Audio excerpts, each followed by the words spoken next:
Welcome to my channel. আসসালামু আলাইকুম। চলে এসেছি নতুন একটি ব্লগ নিয়ে আপনাদের মাঝে। আমার আজকের এই ব্লগে থাকছে কিভাবে আমি দেশি স্টাইলে চিকেন কারি রান্না করি। তো normally most of the time আমি হার্ড চিকেন রান্না করি। তো আজকে আমি রান্না করতে যাচ্ছি সফট চিকেন। তো সফট চিকেন বানানোর জন্য আমার ফার্স্টে চিকেনগুলোকে ফ্রাই করতে হবে। তো ফ্রাই করার জন্য ফার্স্টে আমি চিকেনগুলোতে একটু টারমারিক পাউডার, একটু চিলি পাউডার আর একটু সল্ট দিয়ে ম্যারিনেট করে রেখেছি। তো যেহেতু আমার কাছে খুব বেশি টাইম নেই, তাই আমি বেশিক্ষণ টাইম ম্যারিনেট করে রাখতে পারছি না, আমাকে এখনই এগুলো ফ্রাই করতে হবে। সো পাশে আমি একটি প্যানে একটু তেল দিয়ে নিয়েছি ফ্রাই করার জন্য। আমি এটা খুব বেশি ডিপ ফ্রাই করব না, নর্মালি ফ্রাই করব। সো আমি সব চিকেনগুলো দিয়ে নিচ্ছি।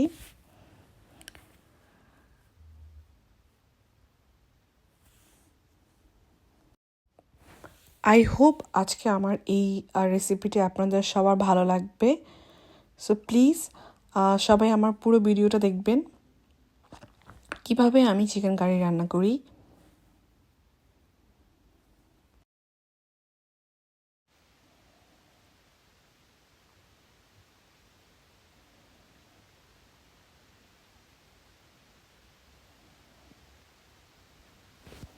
তো আমার এখানে চিকেনগুলো ফ্রাই করা অলমোস্ট কমপ্লিট।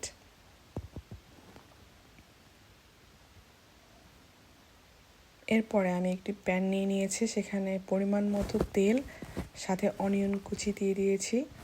তো আমি এখানে অনিয়নগুলো লাল করে ভেজে তারপর এটার ভিতরে ginger paste, garlic paste add করব, সাথে অ্যাড করব মরিচের গুঁড়া, হলুদের গুঁড়া আর জিরার গুঁড়া, আর অফকোর্স সাথে আমি অ্যাড করেছি হচ্ছে চিকেন কারি যে মশলাটা, ওইটা। তো সব কিছু হবে স্বাদ মতো।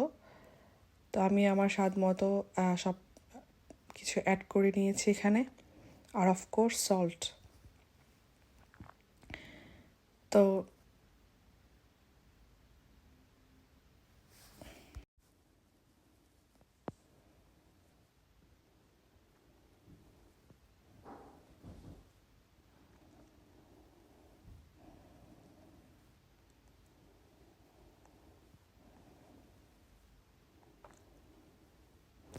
এখন আমি দিয়ে দিব দারুচিনি আর হচ্ছে এলাচ। তারপরে মশলাটা ভালো করে কষাতে হবে।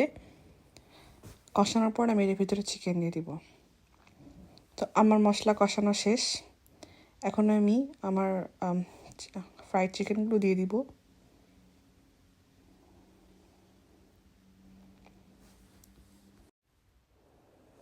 পাশে আমি বসিয়ে দিয়েছি মাসল।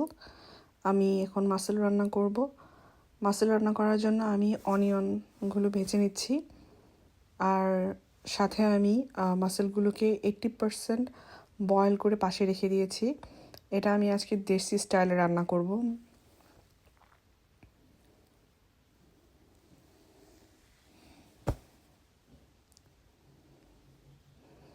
তো আমার অলমোস্ট চিকেন কুক করা হয়ে গিয়েছে। উপরে দিয়ে আমি কোরিয়ান্ডার দিয়ে দিলাম। কোরিয়ান্ডার ছাড়া আমার কাছে সব খাবার টেস্টলেস লাগে। সো আমি ডাল থেকে শুরু করে সব খাবারে আমি কোরিয়ান্ডার দিই। আর পাশে ওই আমার মাসেলস হচ্ছে।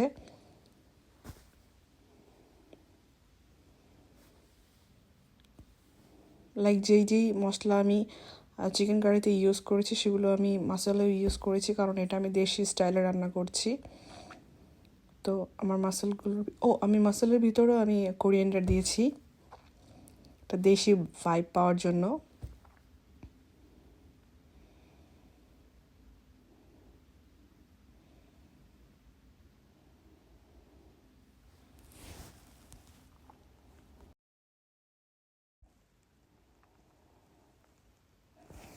অ্যাট লাস্ট যখন আমার চিকেন কারি রান্না কমপ্লিট, এর উপরে আমি ছিটিয়ে দিলাম টালা জিরার গুঁড়া।